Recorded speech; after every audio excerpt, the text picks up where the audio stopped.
আমরা এতক্ষণ নজর রেখেছিলাম দিল্লিতে সেন্ট্রাল হলে এনডিএ জোটের বৈঠক এবং সেখান থেকে কিন্তু প্রধানমন্ত্রী নরেন্দ্র মোদী তিনি ইন্ডিয়াকে নিশানা করেন।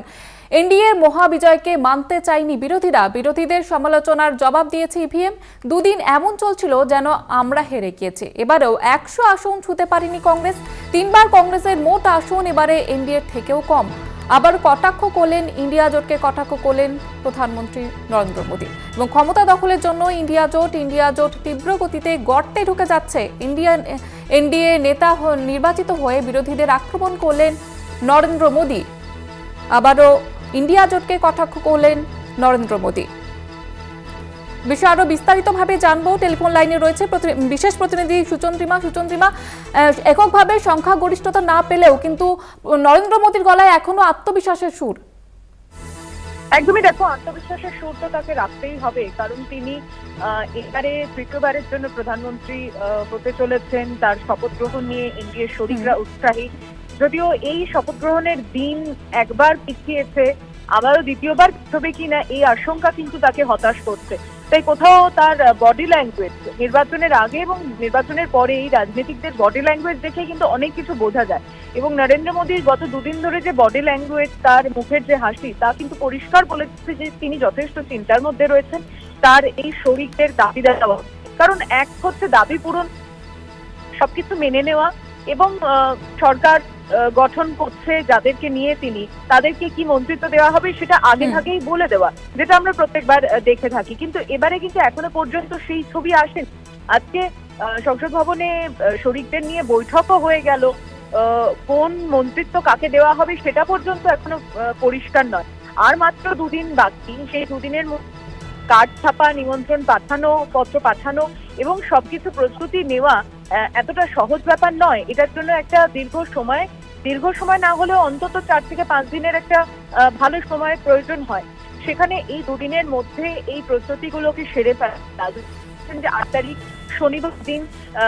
শনিবার দিনটা হিসাবে কেউ হয়তো মনে করেছেন যে এই দিনে শুভ কাজ করা উচিত না, তাই হয়তো রবিবার দিনকে বেছে নেওয়া হয়েছে।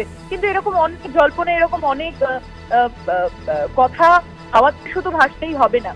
মেইন যেটা এনডিএর ভেতরে এখন অবস্থা হয়ে রয়েছে, সেটা বারংবার নরেন্দ্র মোদীকে এনডিএর ঐক্য অটুট ভাবে তারা একসঙ্গে কাজ করবে, এটা বারংবার বোঝানোর জন্য ইন্ডিয়ার উদাহরণকে টেনে আনতে হচ্ছে বা ইন্ডিয়াকে কটাক্ষ করতে হচ্ছে। এখনো কেন? যারা সংখ্যাগরিষ্ঠতা যে পরিমাণ পাবে বলেছিল সেটা না পেলেও তারা সরকার গঠন করতে চলেছে, শপথ নিতে চলেছে প্রধানমন্ত্রী হিসেবে আবারও, তাকে এখনো পর্যন্ত ইন্ডিয়া জোটকে নিশানা করতে হচ্ছে। এটা কিন্তু সাফল্য হিসাবে তাহলে প্রতিপক্ষর আসনে ইন্ডিয়া জোটেরই সাফল্য হিসাবে দেশবাসী দেখা উচিত। এবং রাজনৈতিক মহলেরও এটাই ধারণা যে প্রধানমন্ত্রীকে এখনো সেই কংগ্রেসকে নিশানা করতে হচ্ছে, বিরোধীদের নিশানা করতে হচ্ছে যে তারা জল্পনা সৃষ্টি করার চেষ্টা করছে, তারা ভাঙনের ভুয়ো খবর রটানোর চেষ্টা করছে যে ইন্ডিয়াতে ভাঙন ধরেছে বা শরিকরা বেরিয়ে যেতে পারে। যেখানে আজ নীতিশ কুমারকেও, প্রধানমন্ত্রীর বক্তব্যের পর নীতিশ কুমারকেও বক্তব্য রাখতে গিয়ে এমনটা বলতে হলো যে আমরা সবাই একসঙ্গে আছি, বিরোধীরা যা বলছে বলুক, আপনি তাতে কান দেবেন না, আমরা একসঙ্গে আপনার সঙ্গে থেকে ভারতকে বিকাশ এবং উন্নয়নের পথে নিয়ে যাব।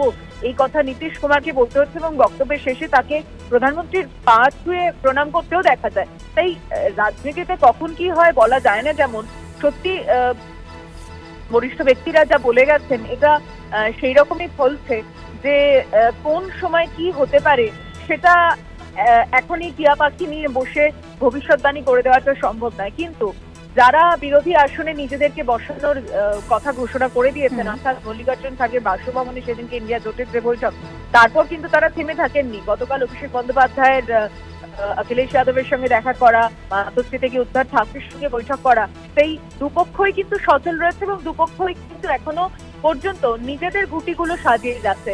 তাই যেই সময় দাবার চালে একটু হলেও চেকমেট হওয়ার সময় আসবে, তখন দুপক্ষ কিন্তু প্রস্তুত রয়েছে বলে এখন দিল্লির আবহাওয়া তাই অন্তত তাই বলছে।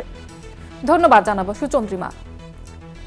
এনডিএ বৈঠকে ইন্ডিয়া জোটকে নিশানা মোদীর। এনডিএর মহাবিজয়কে মানতে চায়নি বিরোধীরা, বিরোধীদের সমালোচনার জবাব দিয়েছে ইভিএম। দুদিন এমন চলছিল যেন আমরা হেরে গিয়েছি। এবারও 100 আসন ছুঁতে পারেনি কংগ্রেস। 3 বার কংগ্রেসের মোট আসন এবার এনডিএ থেকেও কম। ক্ষমতা দখলের জন্য ইন্ডিয়া জোট এবং ইন্ডিয়া জোট তীব্র গতিতে গর্তে ঢুকে যাচ্ছে, এমনই আক্রমণ করলেন নরেন্দ্র মোদী। এনডিএ নেতা নির্বাচিত হয়ে বিরোধীদের আক্রমণ করলেন মোদী।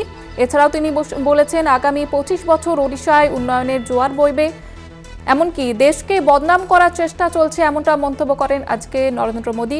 সুশাসনের পাশাপাশি নারী কল্যাণ এনডিএর অগ্রাধিকার, আগামী দিনে উন্নয়ন দেখবে বিরোধীরা, এমনটাই তিনি আজকে মন্তব্য করেন নরেন্দ্র মোদী। রাষ্ট্রের বিরোধিতা করছে ইন্ডিয়া, বিরোধীরা 100 বছর পিছিয়ে রয়েছে কারণ ইন্ডিয়া জোট প্রযুক্তি বোঝে না, এমনটাই মন্তব্য করেছেন নরেন্দ্র মোদী। আজ এনডিএর সর্বসম্মত নেতা মোদী এবং তারপরে আজকে নির্বাচিত হওয়ার পরেই তিনি ইন্ডিয়া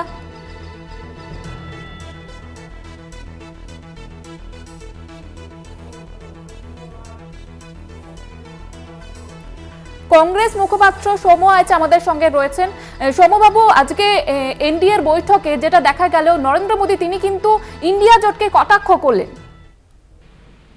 আসলে যারা পারফর্ম করতে পারে না তাদের কিছু অজুহাত লাগে, সামনে একটা করে অজুহাত দাঁড় করা।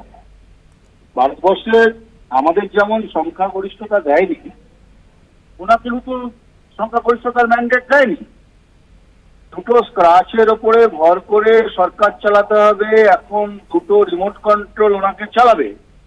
ভারতবর্ষে উনি যে এত অহংকারের কথা বলেছিলেন, আপকি পার 400 পার, ভারতবর্ষের মানুষ ওনাকে বুঝিয়ে দিয়েছেন যে উদ্ধত্ত এবং অহংকারের ফল কি।